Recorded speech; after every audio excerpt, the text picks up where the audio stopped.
boa noite. Eu sou o Dr. Marcelo Cruz, oncologista do Hospital Sírio-Libanês, aqui em São Paulo, e serei o coordenador e moderador do encontro essa noite. Em nome do Centro de Oncologia do Hospital Sírio-Libanês, agradeço a sua participação e todos que acompanham online. Sejam todos bem-vindos e bem-vindas. E nós sabemos que a saúde não pode esperar. Por isso, no mês que celebramos a luta contra o câncer de mama, chamamos a atenção para os principais cuidados com a saúde feminina por meio de duas ações fundamentais: prevenção e rastreamento. Ao longo deste mês, compartilharemos uma série de conteúdos sobre o tema em nossos canais digitais, incluindo a realização de lives semanais como esta, com especialistas do nosso Centro de Oncologia, além da participação especial da equipe multidisciplinar do hospital. Se você quiser saber mais sobre nossas atividades ao longo deste mês, acesse o site hsl.org.br/Outubro Rosa. Este mês de outubro, este Outubro Rosa, é um Outubro Rosa especial. Nós estamos passando por uma pandemia que praticamente paralisou os serviços médicos de rastreamento e de exames de todo o país e do mundo todo. E isto é preocupante. Períodos sem mamografias, períodos sem exames de rastreamento, e não só câncer de mama, mas todos os tipos de câncer, ficaram paralisados, com exames cancelados ou nem agendados. Só para a gente ter uma ideia, a Sociedade Brasileira de Patologia mostrou dados impressionantes que aconteceram no país todo. Um exemplo na rede pública de São Paulo, onde no ano passado, de março até agora, foram feitas no ano passado, de março até outubro de 2019, foram feitas cerca de 22 mil biópsias, exames, para se diagnosticar câncer. Este ano foram 6 mil, por conta da pandemia. No Nordeste, a mesma coisa, dados do Ceará, em um serviço de referência público, de 18 mil exames que foram realizados no mesmo período do ano passado, de março a outubro, esse ano foram 4 mil exames. Então, nós sabemos que existe um grande número de pacientes, de mulheres, que precisam fazer os exames de rastreamento ou que notaram alguma alteração na mama e que precisam passar por uma avaliação. E é fundamental a gente discutir isso hoje e o que torna esse Outubro Rosa tão especial. Então, a gente vai começar agora essa série de lives com a campanha Outubro Rosa e abordando exatamente esse tema: rastreamento e mamografia. Para compartilhar a experiência conosco e responder às suas perguntas, eu convido e vou apresentar agora os nossos colegas, o professor Dr. José Luiz Bevilacqua. José Luiz é cirurgião oncológico e mastologista do Hospital Sírio-Libanês, é docente do programa de pós-graduação aqui do hospital e fellow da Society of Surgical Oncology nos Estados Unidos. Bem-vindo, Bevilacqua.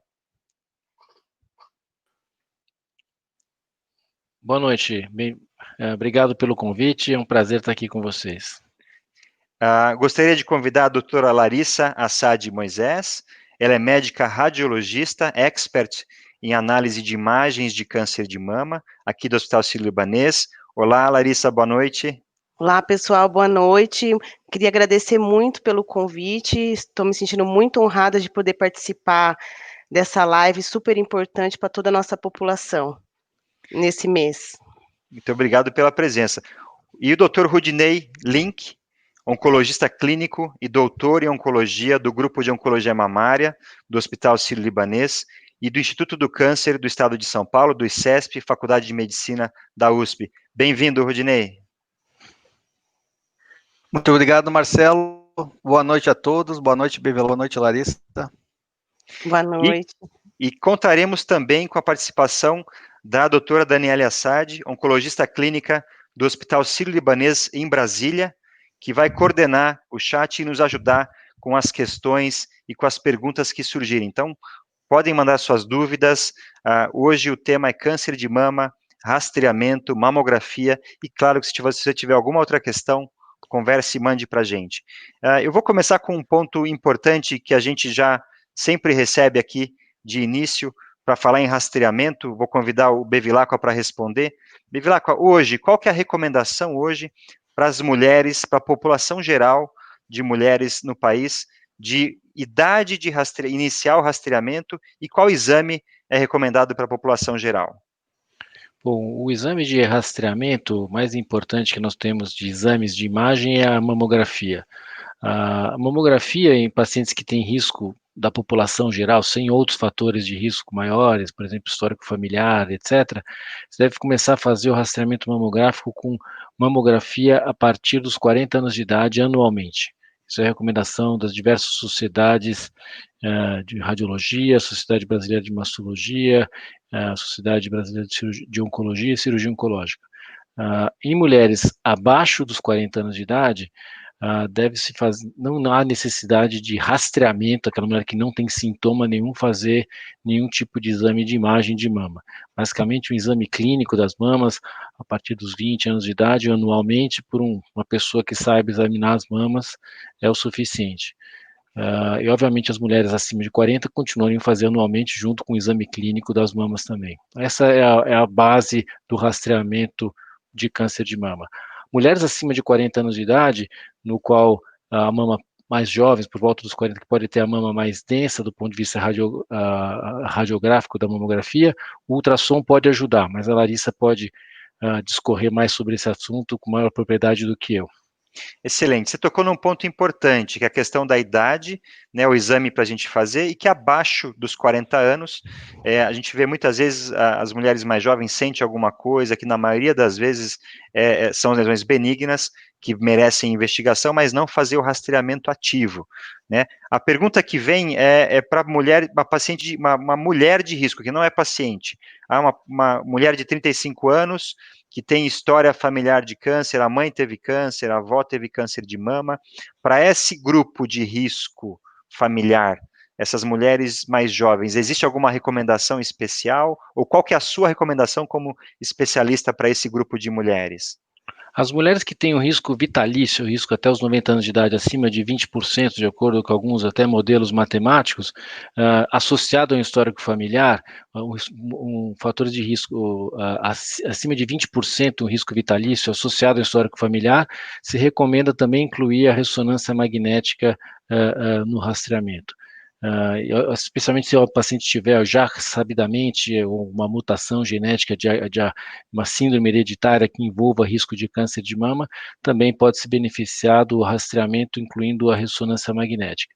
Aí, no caso, mulheres mais jovens do que 40 anos de idade, chegando por outros 30, 25 anos de idade, começar a fazer a ressonância exclusiva e não a mamografia. E chegando mais próximo dos 40 anos de idade, já pode incluir, inclusive, a mamografia junto com a ressonância anual.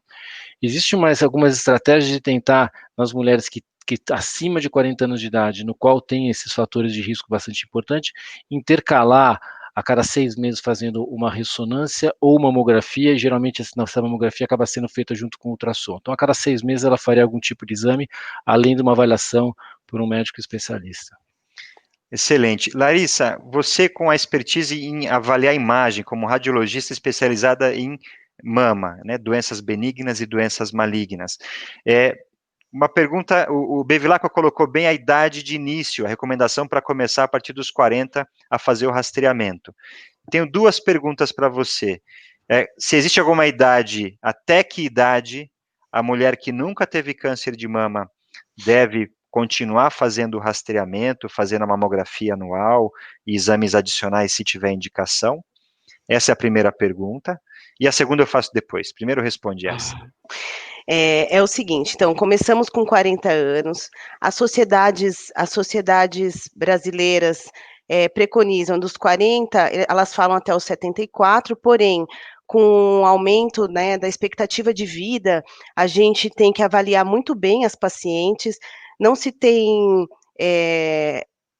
até os 74, mas se a paciente, você tem uma expectativa de vida grande, alta, com mais de 10 anos, de mais de 7 anos de expectativa de vida, continua fazendo um rastreamento anual, assim como as pacientes dos 40 aos 74 anos. Excelente. Tem uma pergunta chegando para você também. Uma das nossas as pessoas que estão assistindo, a pergunta é a seguinte: tem como descobrir câncer de mama apenas com ultrassom? Sempre sem fazer a mamografia? Dependendo da sua idade, você tem que tomar muito cuidado com isso, tá? O ultrassom, sim, é aconselhado para pacientes com mamas densas, que não têm acesso à ressonância magnética. Se você tiver mais que 40 anos, sempre a associação da mamografia com ultrassom é fundamental para a detecção do câncer de mama precoce. Então, só o ultrassom não é o modo certo para rastrear. Tem como detectar? Tem. Um bom ultrassonografista detecta. Mas os dois métodos juntos é melhor, tá? Então, a ultrassonografia não é um método de rastreamento, ele é um complemento da mamografia. Excelente, é um complemento. Aqui você já respondeu uma outra pergunta, que foi exatamente isso, se fazer mamografia e ultrassom. Então, lembrando que o ultrassom é um complemento à mamografia. Mais uma pergunta, Bevilacqua, por favor. Eu acho que é importante a gente talvez pontuar, explicar o que é um exame de rastreamento e o que é um exame diagnóstico. O exame de rastreamento, no qual aquela paciente não tem sintoma nenhum, ela veio fazer um exame talvez preventivo, secundário, diferente daquela paciente que tem algum tipo de sintoma, algum tipo de queixa. Muitas vezes você parte para fazer exames diagnósticos de imagem, por exemplo, mamografia, ultrassom, que é diferente do que um exame de rastreamento. Então, se a paciente sente um nódulo, mesmo embora seja abaixo dos 40 anos de idade, se for um nódulo que surgiu, muita gente faz ultrassom mesmo abaixo dos 40 anos de idade. Agora, fazer ultrassom sem ter nenhum tipo de sintoma em mulheres mais jovens, muitas vezes isso pode até criar mais situações difíceis de contornar, porque vai achar coisas que são benignas e acaba gerando estresse, novos exames, etc. Então, é importante diferenciar o que é um exame de rastreamento e o que é um exame diagnóstico. Perfeito, Bevilacqua. Rudinei, tem uma Hum. pergunta aqui para você, com relação ao câncer de mama em si. A paciente, uma pergunta bem interessante, a gente costuma ouvir muito essa pergunta. Dizem que o câncer não dói. O câncer na mama não dói. Isso é mito ou verdade? Tá mudo. Quando a gente fala de câncer de mama, Marcelo, a gente tem que pensar que é uma situação muito heterogênea. Então, vai existir situações onde não segue a regra. Mas, de fato, a questão de ser uma lesão indolor não deve nos tranquilizar. Claro, uma lesão palpável, uma lesão que você conhece a tua mama e a lesão não existia e você notou que aquele nódulo, aquela lesão, ela surgiu, isso, independentemente se causa ou se não causa dor, deve sim levar a uma investigação adicional, procurar um médico especialista, uma avaliação com um exame de imagem se indicado. Então, a dor, ela pode sim acontecer em algumas situações, em tumores iniciais, mas não é o mais frequente. E o mais importante é entender que isso não deve ser algo para ser considerado em fazer um exame adicional, em buscar uma ajuda adicional, ou fazer uma avaliação médica apenas. Então, a dor pode estar presente sim, mas na maioria das vezes um tumor pequeno vai ser indolor mesmo. E nós temos visto muito, né, por conta até do que do que eu comecei comentando da pandemia, muitas mulheres, especialmente mulheres de idade, né, que ficaram em casa por conta da orientação de isolamento, de evitar sair, que perceberam nódulos na mama indolores, sem dor, né, ficaram sem fazer os exames, como o Bevilacqua falou, de diagnóstico, estava com um sintoma, não é nem um rastreamento, é um diagnóstico de uma lesão suspeita, e estão chegando para a gente no consultório, para mim, para o Bevilacqua, para o Rudinei, para a Larissa no exame, com tumores, né, que já estão localmente avançados, palpáveis, isso está sendo muito comum.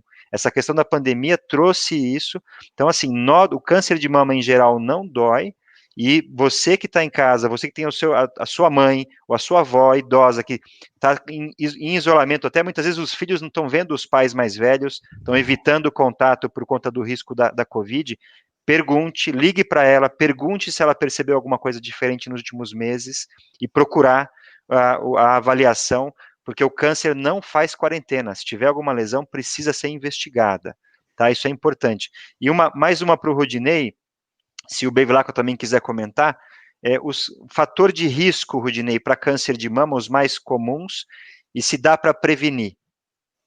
Exatamente. Só voltando ao assunto que você citou anteriormente, de fato, a gente não pode tardar a fazer a investigação de uma lesão identificada, porque hoje, felizmente, a maior parte das situações são doenças passíveis de fazer um tratamento curativo. Então, a maior parte das vezes, quando a mulher faz o diagnóstico, ela vai fazer um tratamento que consegue eliminar por completo a doença e deixar ela curada. Mas isso vai estar relacionado exatamente com o tamanho e com o tempo que você demorou para fazer o diagnóstico. É claro que outras características podem interferir, sim, podem, mas aqui tem uma importância maior, é o tempo entre você descobrir, fazer o diagnóstico e o tratamento. Então, sem dúvida nenhuma, Marcelo, a gente precisa investigar essas lesões, não pode ficar em casa com medo de ir no médico, porque isso pode, sim, causar uma consequência muitíssimo grave. Em relação aos fatores de risco, nós temos muitos fatores identificáveis, mas todos eles com uma importância bastante pequena. Existe algumas situações, felizmente a minoria das vezes, algo em torno de 9%, 10% das vezes, aonde o câncer ele está associado a um risco genético. É uma família que tem uma mutação e os portadores dessa mutação possuem um risco muito maior de desenvolver câncer ao longo da vida. Esse é o fator de risco mais fortemente associado ao câncer de mama. Os demais fatores de risco são fatores aonde acrescenta-se muito pouco, e a maior parte das vezes, em torno de 90% das vezes, a gente não vai conseguir definir exatamente o que causou o câncer. Então é importante a gente ter a impressão e a segurança em dizer que todas as mulheres correm risco de ter câncer de mama, independentemente se tem ou se não tem histórico familiar, ou independentemente se tem ou se não tem fatores de risco. Então, todas as mulheres precisam sim fazer uma avaliação médica complementar com exames por imagem, como a doutora Larissa e o doutor Bevilacqua estavam comentando, porque a gente precisa sim fazer um diagnóstico precoce. Isso, com certeza, é o mais importante para a gente conseguir chegar à cura do câncer de mama. Larissa, tem uma pergunta para você. A gente sabe que, né, a mamografia é o exame mais importante e recomendado no rastreamento, também usado no diagnóstico, e a pergunta aqui é a questão da classificação da mamografia. Ela vem descrevendo as alterações e vem uma sigla, é o BIRADS. Você pode explicar para a gente o que é o BIRADS e a classificação dele? Então, nós temos o BIRADS de 1 a 6, né? O BIRADS 1, eu vou falar na mamografia, ele é quando você não acha nada, nenhuma alteração no exame. O BIRADS 2 é quando você acha alguma alteração no exame, só que ele é benigno. Então, é um BIRADS 2. Você pode ter uma calcificação pequena, um cisto, né? Ele é benigno. O BIRADS 3 é quando você acha alguma alteração que a gente ficou.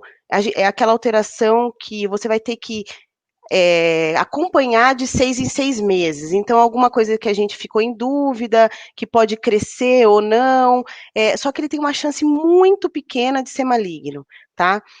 O BIRADS 4 é já alguma alteração que a gente viu e acha que tem que prosseguir a investigação, mas não necessariamente ele é um câncer. Ele só tem características que fazem com que a gente precise investigar melhor, tá bom? E o BIRADS 5 é quando a lesão tem uma grande característica de ser câncer. Então, ela tem cerca de 95% de vir com um diagnóstico ruim. Mas nós temos os outros 5% também que acontece.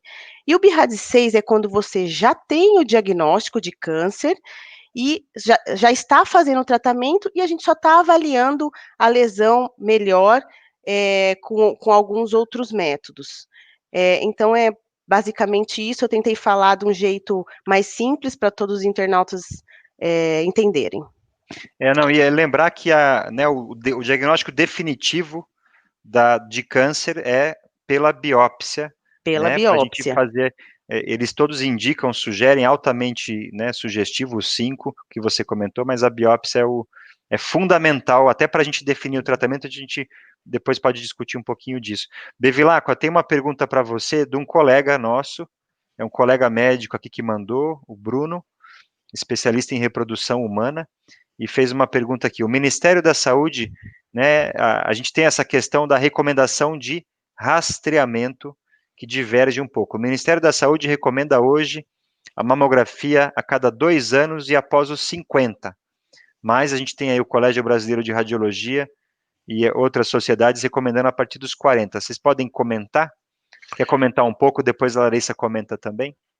Eu quero comentar, eu só queria complementar, antes de responder essa pergunta, o que a Larissa acabou de explicar, que explicou muito bem, por sinal, em relação ao BIRADS. As pessoas confundem, os pacientes chegam com o BIRADS, eles confundem a classificação BIRADS com o estadiamento do câncer propriamente dito, que vai de 1 a 4. Então, são coisas distintas. Uma coisa é a classificação radiológica do grau de suspeita, e outra coisa é quando a paciente está com câncer, ele vai ver o quão avançado está esse câncer, que ele vai de 0 a 4, sendo 0 o câncer mais inicial e 4 um câncer já com metástase à distância. Então, são coisas totalmente distintas uma coisa de outra. Respondendo à pergunta em relação às discordâncias aí das recomendações do Ministério da Saúde e das outras sociedades,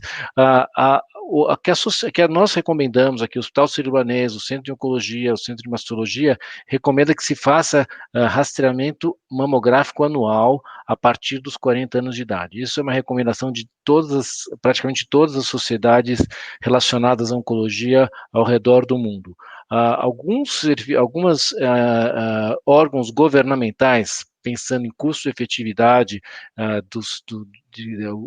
desses diversos exames, pondera que a partir dos 50 anos de idade talvez seja o maior benefício desse rastreamento, e por questões de questões financeiras, pode-se dizer, do sistema de saúde, não tem condições de fazer mamografias em todas as mulheres e acaba optando por selecionar aquelas que talvez tivessem realmente o maior benefício, que seriam aquelas a partir dos 50 anos de idade.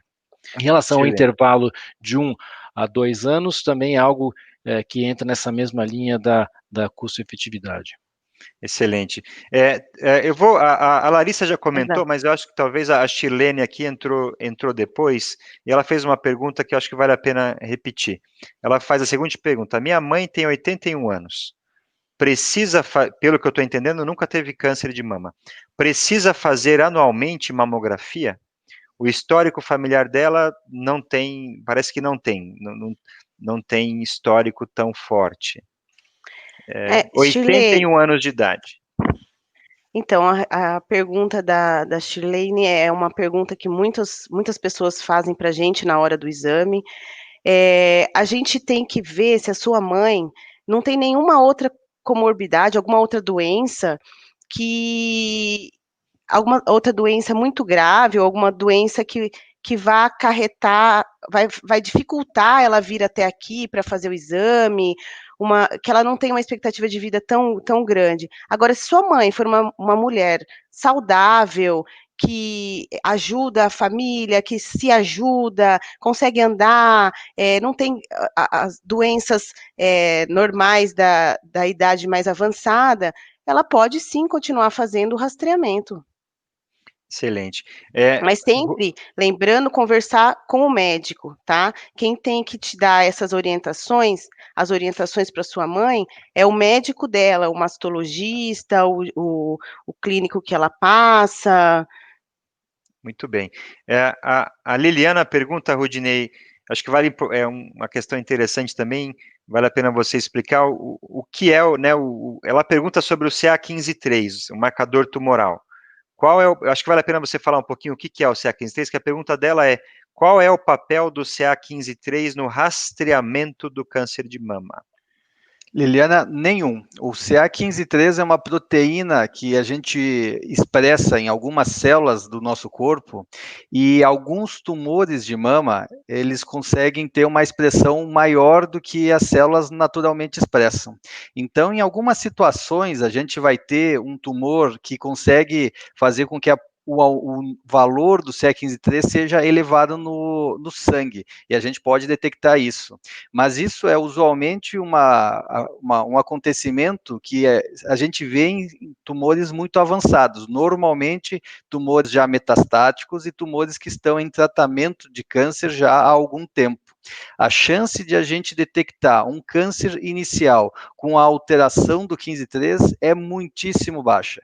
A gente não vai conseguir fazer uma avaliação com segurança, nem quando esse valor ele está baixo, não nos traz a segurança em dizer que a mulher não mereça fazer uma avaliação complementar com exames por imagem, e nem o contrário, nem uma avaliação do CA15-3, principalmente quando é uma avaliação discreta acima do valor de referência, isso não necessariamente indica uma doença ou um problema.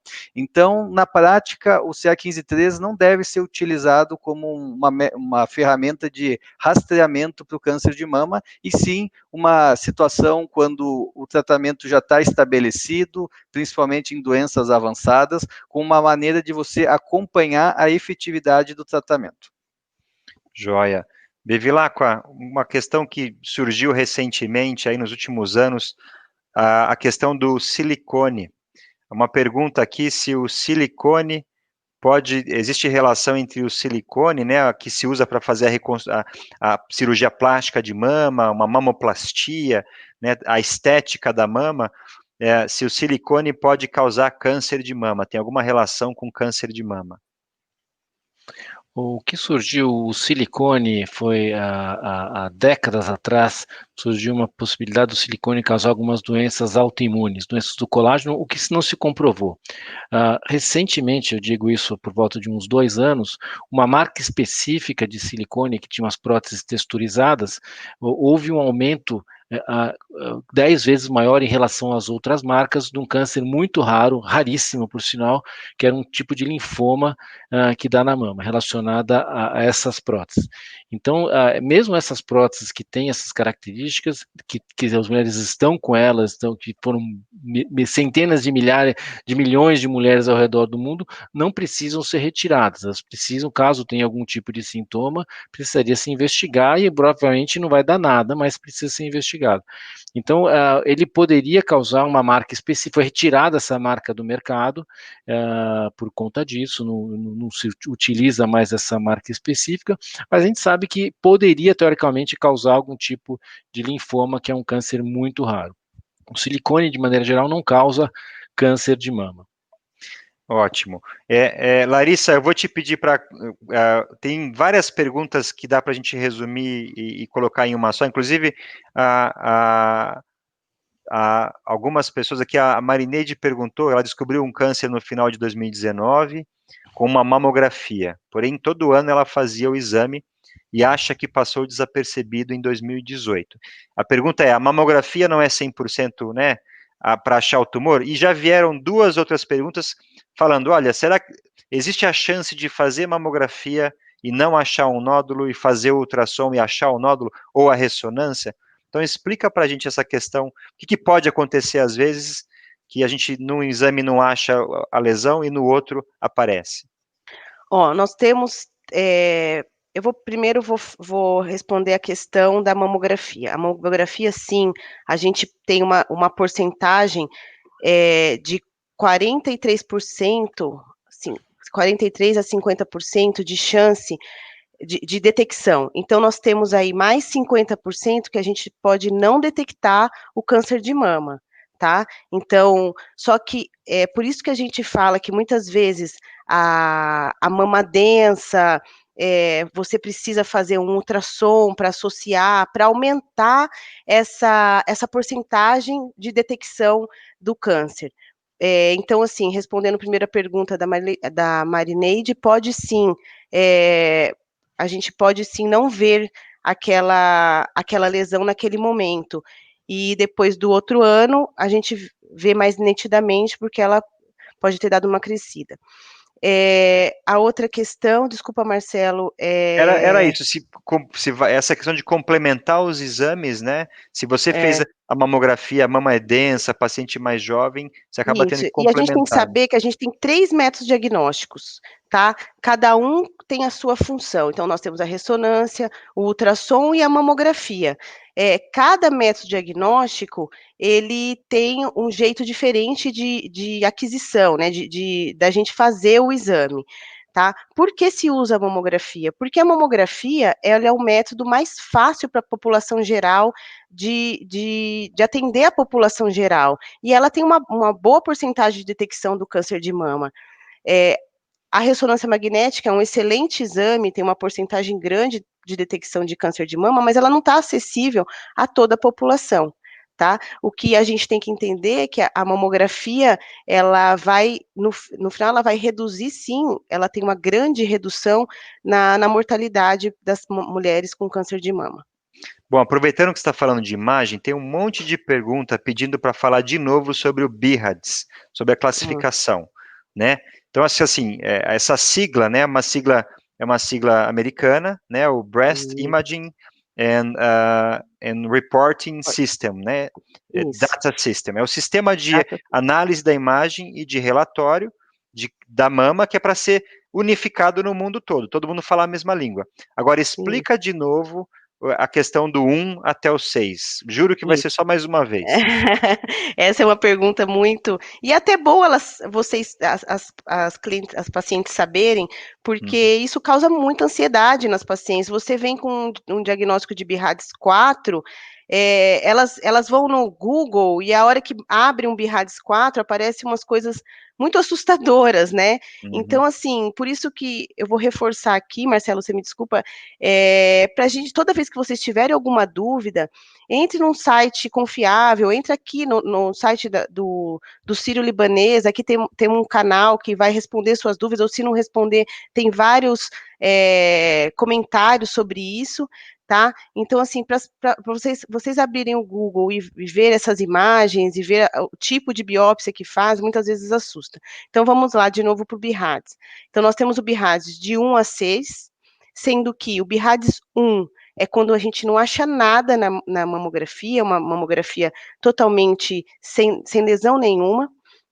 O BIRADS 2 é quando a gente acha alguma coisa, alguma lesão, uma calcificação pequena, uma calcificação vascular, um linfonodo intramamário, mas, porém, esses achados são benignos, então eles não precisam ser investigados, eles não precisam ser acompanhados. O BIRADS 3 é quando a gente acha alguma lesão, essa lesão gera uma certa dúvida, então a gente prefere, mas ela tem uma tendência maior a ser benigna, então a gente prefere acompanhar essa lesão de 6 em 6 meses, durante 2 a 3 anos, dependendo da lesão que for descoberta.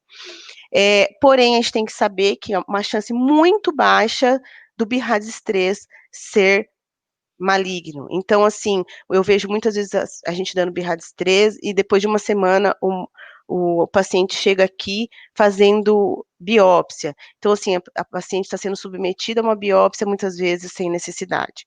Tomar cuidado com isso. O BIRADS 4. O BIRADS 4 é quando a gente vê uma lesão, essa lesão, ela tem uma característica mais suspeita. Então, para a gente ter mais certeza, a gente vai fazer uma biópsia, vai pedir para fazer uma biópsia. Então, o BIRADS 4 é quando a gente precisa de uma investigação adicional, no caso, uma biópsia, um estudo anatomopatológico da lesão. E o BIRADS 5, é quando a gente tem características que sugerem fortemente malignidade, então ela tem uma porcentagem de 95% de chance de ser maligno, como o Marcelo falou já, isso daí a gente só vai saber com a biópsia, então ela tem os 5% que pode não ser, tem que fazer a biópsia toda vez que vem um BIRADS para a gente saber se realmente o que é.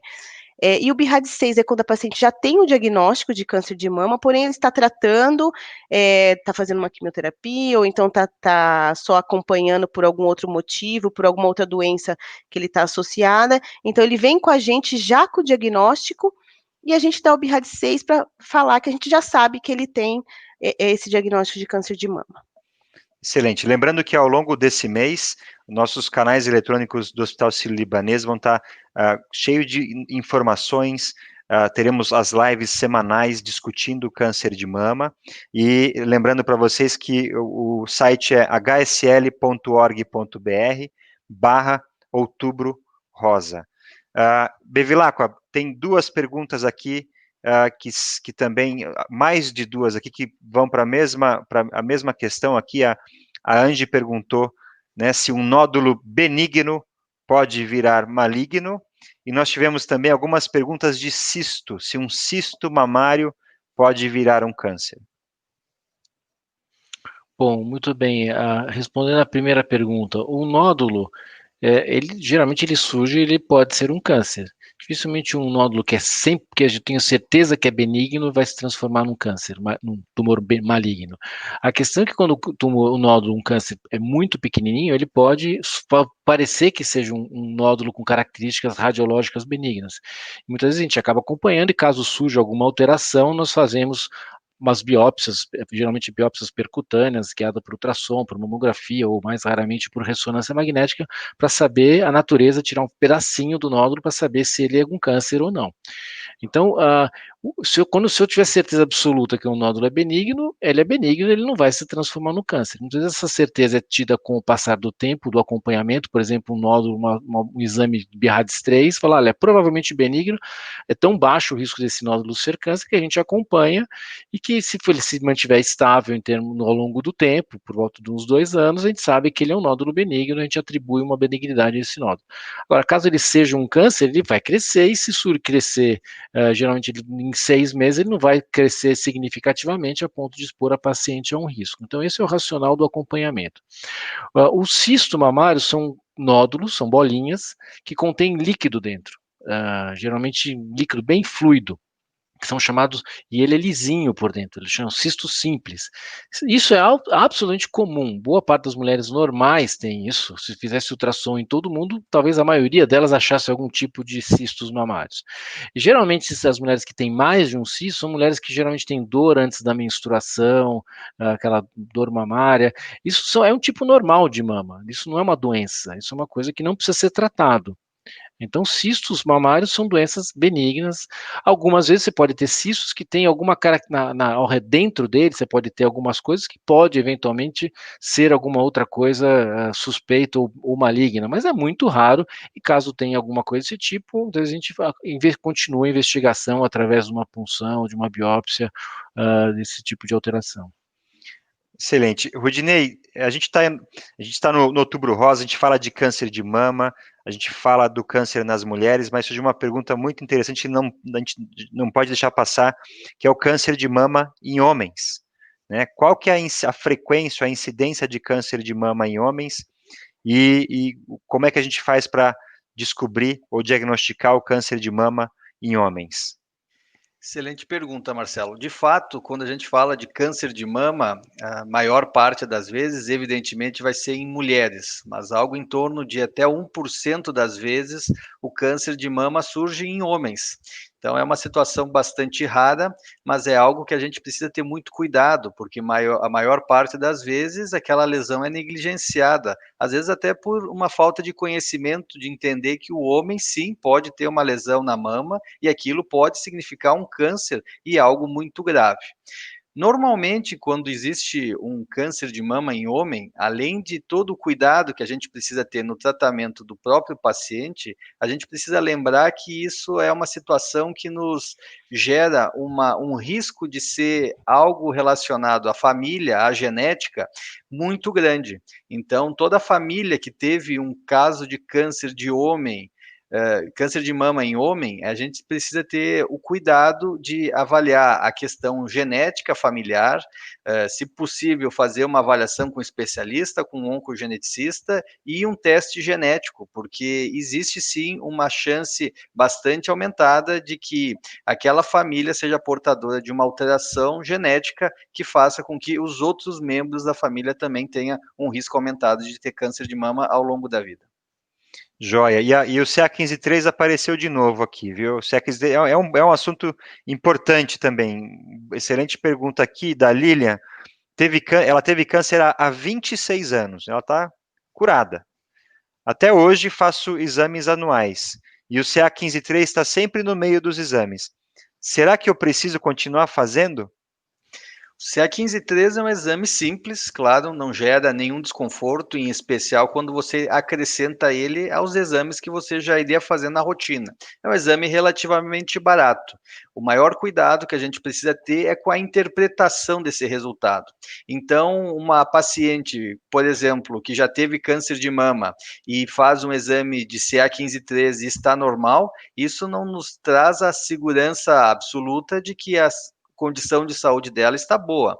Então, existem sim situações onde o tumor pode estar se manifestando e o CA15-3 ainda não ter conseguido mostrar uma alteração. Tem tumores, inclusive, que mesmo numa fase muito avançada da doença, nunca vai expressar o CA15-3. Então, é um exame que a gente precisa ter muito cuidado na interpretação. Por outro lado, existem situações benignas que aumentam o valor do CA15-3, e isso gera sempre uma angústia muito grande, em especial por parte do paciente. Então, também é preciso levar em consideração que alterações discretas do CA15-3, em especial quando não acompanhadas de nenhuma outra alteração, não significa necessariamente um problema, mas sim uma investigação. E eu vou dizer aqui que a maior parte das vezes que o CA15-3 vem alterado, na verdade, não significa nada. Mas é um exame simples. Acho que se a gente for seguir a orientação correta, científica, é de que não há necessidade de fazer o CA15-3. Se o médico optou por fazer o exame, a gente precisa ter a cautela na interpretação. Joia. Larissa, mas tem algumas perguntas aqui também, apesar de você ter comentado, talvez valha a pena esclarecer um pouquinho mais a diferença entre um ultrassom e a mamografia, e qual que é o mais indicado pensando no rastreamento. Então tá, vou responder essa pergunta de novo, a gente falou isso no começo. O rastreamento é feito pela mamografia, tá? Então, o método indicado para rastreamento é a mamografia. Como eu acabei de falar, o mais indicado é a mamografia. O ultrassom, ele vai servir para você melhorar a detecção do câncer de mama. Então, ele é um método complementar para a detecção do câncer de mama, tá? Então, não tem um melhor. A mamografia é usada para o rastreamento e o ultrassom é um método complementar, tá? Posso Excelente. complementar a resposta? Sim, Bevilacqua, Por por favor. favor. Então, a mamografia é um raio-x. É um raio-x, igual tem raio-x de tórax, a mamografia é um raio-x da mama. É uma chapa da mama.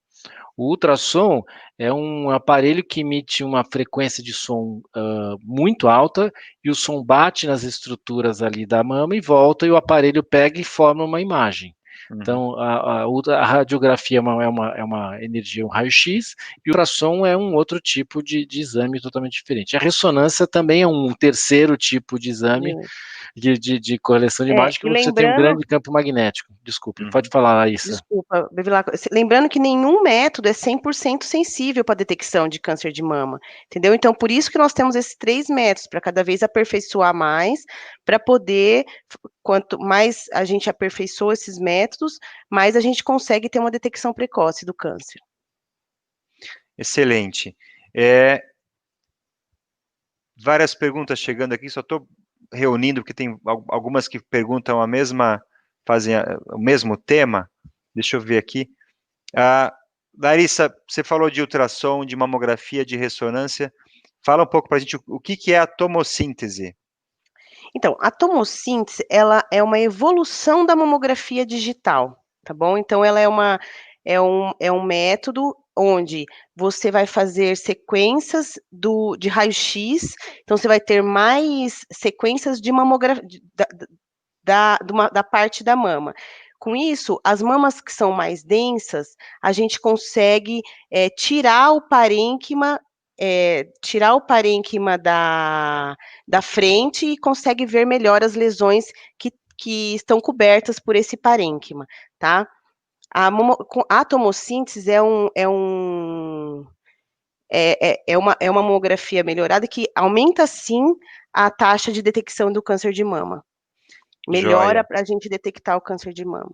Excelente. Eu queria aproveitar aqui e dar umas buenas noches para nossos as colegas e pessoas que estão assistindo na América Latina, tá? O pessoal estamos com nós temos muitos clientes, muitos pacientes que vêm do Uruguai, do Paraguai, do Chile, e nós estamos com nossos pessoas de fora do Brasil assistindo a live também e acompanhando e fazendo perguntas, tá?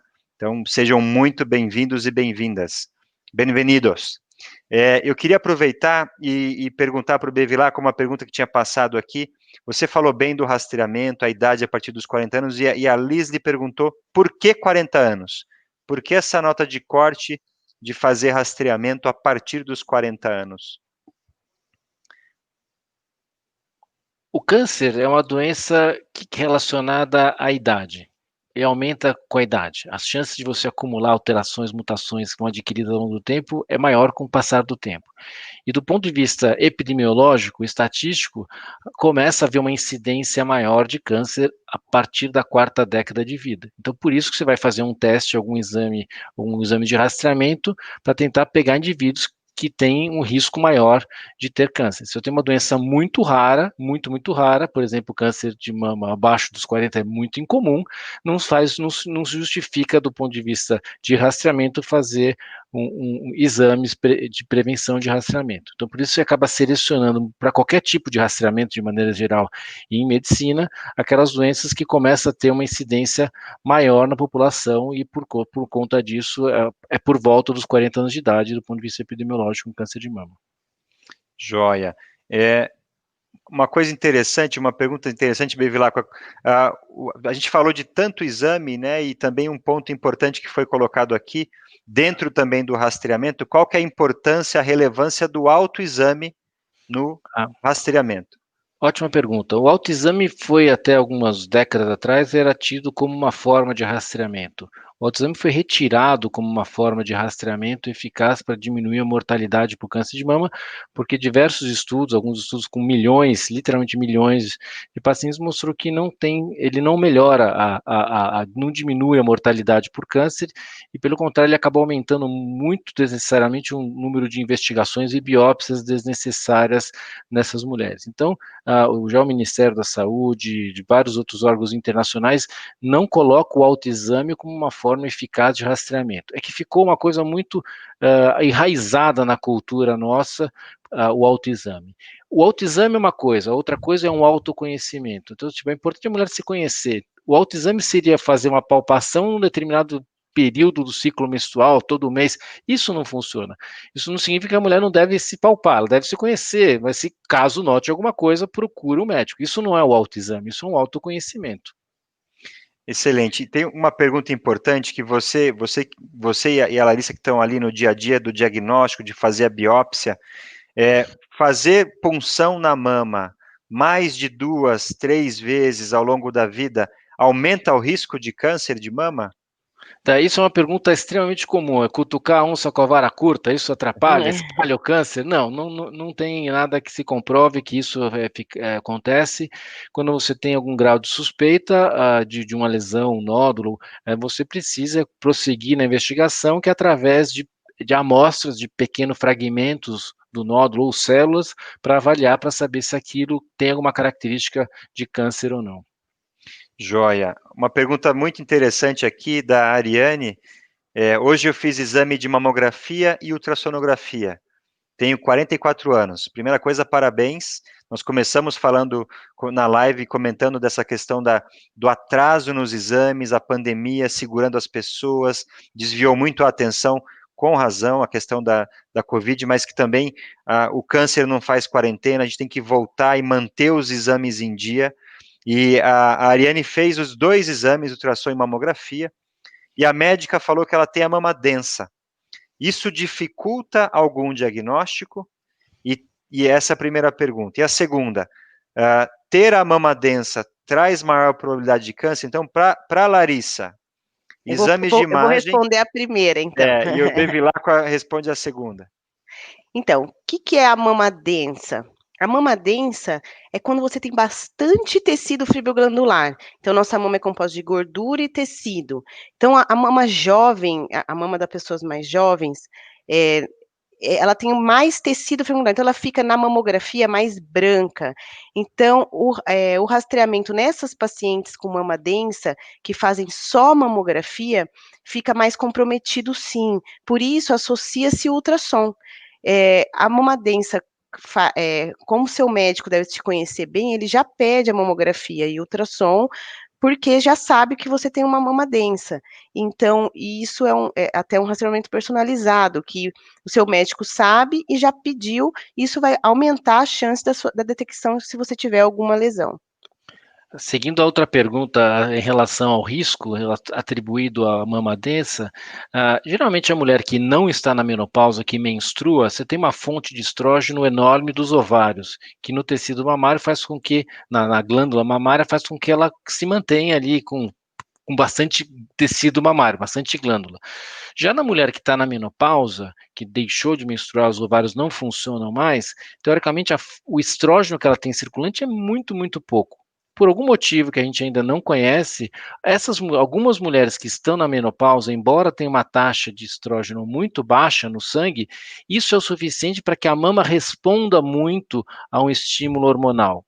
E a gente sabe que o estímulo hormonal na mama durante muitos anos é um fator de risco para câncer de mama. Então, a mulher que tem menstruação muito longe, desde muito jovem até muito tarde, essas mulheres têm um risco um pouco maior, e a expressão da mama densa em mulher que está na menopausa, onde você não esperaria, também é uma situação mostrando que, embora ela tenha pouco estrógeno circulante, ela tem uma resposta muito grande a esse pouco hormônio circulante para fazer com que a mama estimule, e isso aumenta um pouco o risco de câncer de mama.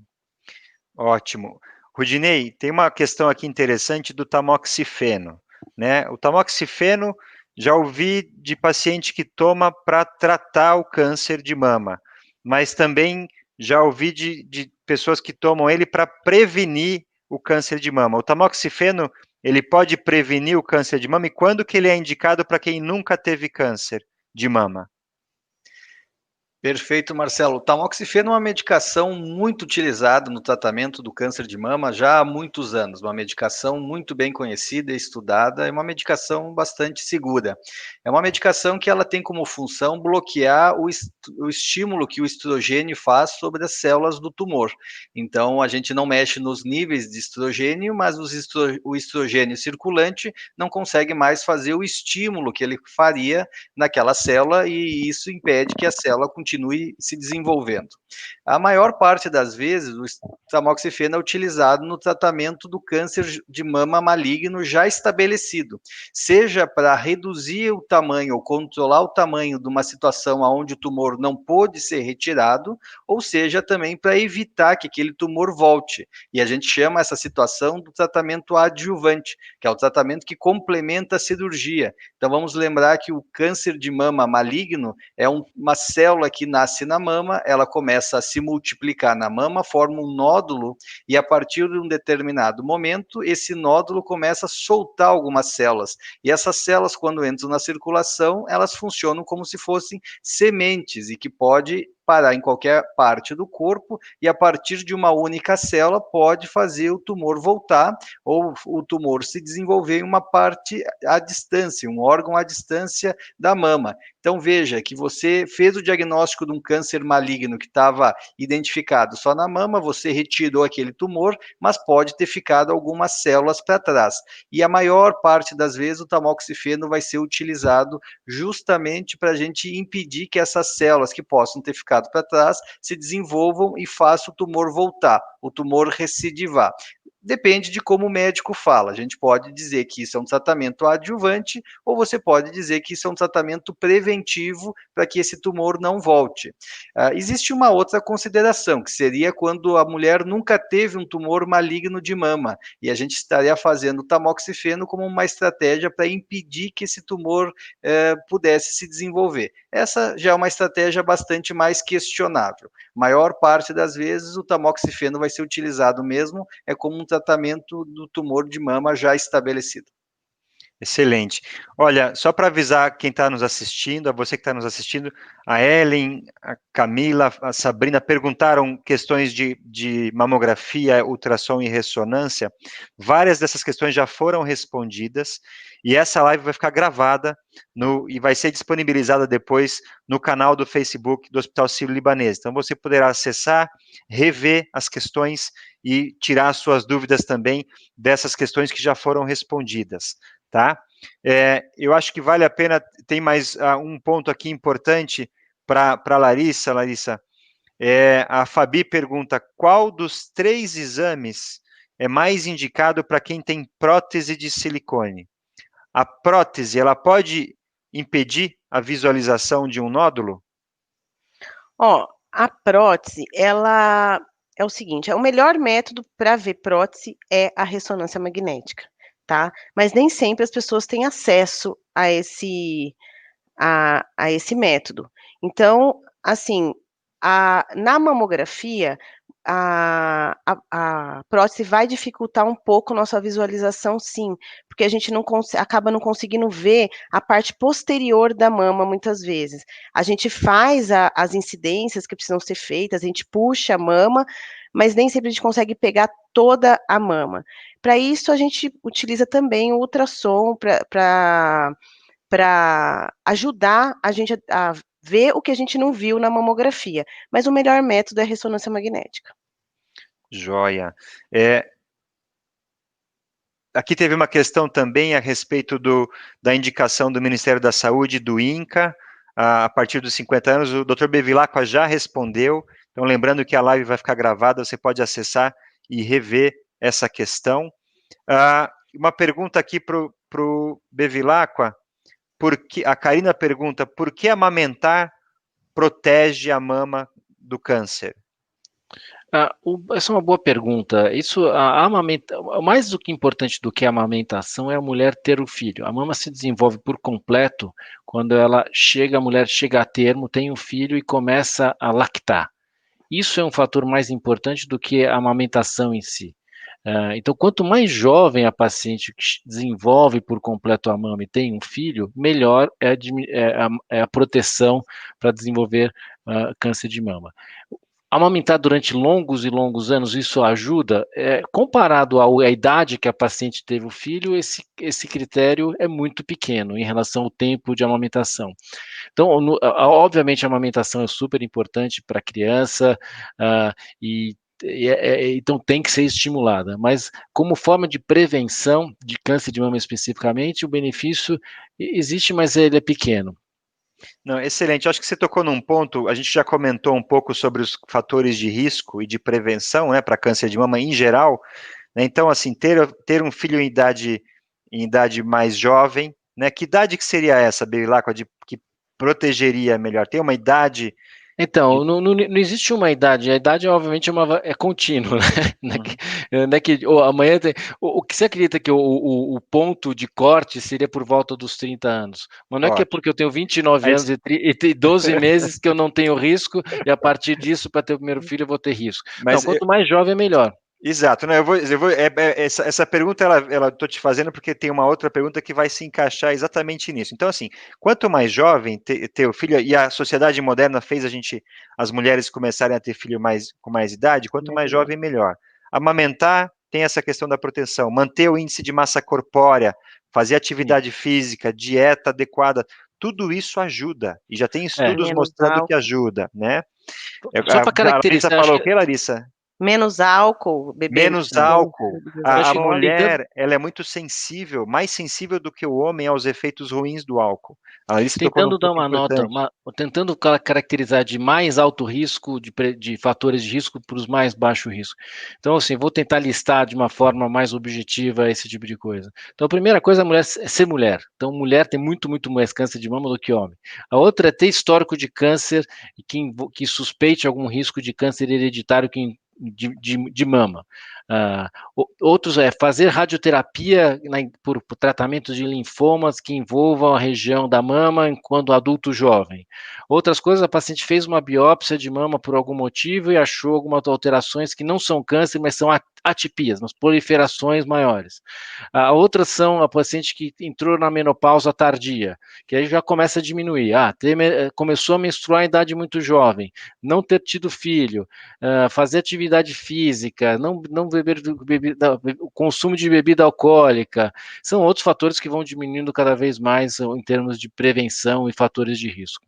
É importante lembrar que nenhuma mulher ela está livre de ter câncer de mama. Sim. Então, é claro que uma mulher que está exposta a esses fatores de risco, ela pode ter um risco aumentado, mas não quer dizer que aquela mulher que preencheu todos os critérios de baixo risco, ela não precise se preocupar e não precise fazer o rastreamento. E, na verdade, a diferença é discreta. É claro que a gente precisa ter uma vida saudável, e uma vida saudável para prevenir câncer são as mesmas orientações que a gente já conhece para também reduzir risco de doença cardiovascular, reduzir risco de diabetes. Então, atividade física regular é fundamental para todas as pessoas, uma dieta equilibrada com bastante frutas e vegetais é fundamental para todas as pessoas, controle de peso é fundamental para todas as pessoas, evitar o excesso de álcool e evitar cigarro. Então, acho que essas são as orientações que a gente dá para qualquer paciente, seja ele aquele paciente que está pensando em prevenir o câncer, aquele paciente que já teve o câncer, ou mesmo o paciente que está pensando na sua saúde no geral.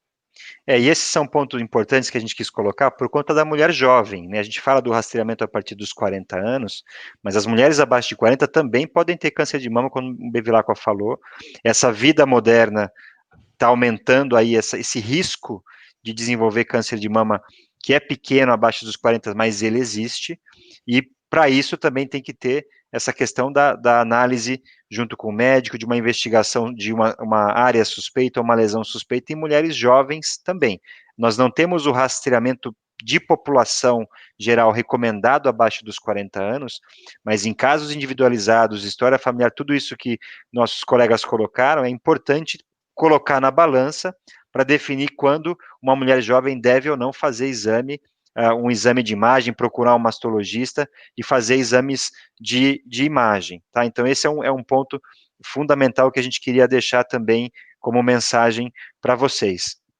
A gente está acabando, ainda tem bastante coisa chegando aqui, mas o tempo, nós já passamos 10 minutos aqui, porque a conversa estava muito boa e pediram para a gente estender além das 8 horas, por isso que a gente está chegando às 8 horas e 10 minutos com essa live. Eu gostaria de agradecer imensamente vocês que participaram e que mandaram as perguntas, foram fantásticos, acho que muitas questões que elas vieram juntas aqui com ideias que vocês têm e dúvidas que vocês têm, que puderam reunir não só a resposta do cirurgião, do Bevilacqua, mas também da Larissa, a especialista em imagem, e o Rudinei, oncologista que trata câncer de mama no seu dia a dia. Então, muito obrigado pela participação. Eu queria agradecer ao Bevilacqua, a Larissa e o Rudinei, e a Dani, que está lá em Brasília, que ajudou a gente aqui nessas questões e nos chats que ela conseguiu filtrar e mandar algumas questões também. Muito obrigado. Lembrando para vocês, mais uma vez, que essa live vai ficar gravada no canal do Facebook e no YouTube do Hospital Sírio-Libanês. Compartilhem com seus familiares, com seus amigos e conhecidos. E na próxima quinta-feira, dia 15, esperamos vocês para um novo encontro, onde vamos falar sobre pós-tratamento, pacientes em acompanhamento, que vai ser também aqui no Facebook, às 19 horas. Lembrem-se vocês que têm as mães, os pais mais velhos, os avós que estão em isolamento, conversem com eles, liguem, questionem se surgiu algum sintoma, alguma novidade, alguma lesão nova nesses últimos meses. Não deixem de fazer a investigação, não deixem de fazer o rastreamento, porque o câncer não faz quarentena. Mais uma vez, muito obrigado e uma excelente noite a todos. Excelente noite. Obrigado, Marcelo. Obrigado a todos. Boa noite. Obrigada a Tchau, todos. tchau. Obrigado.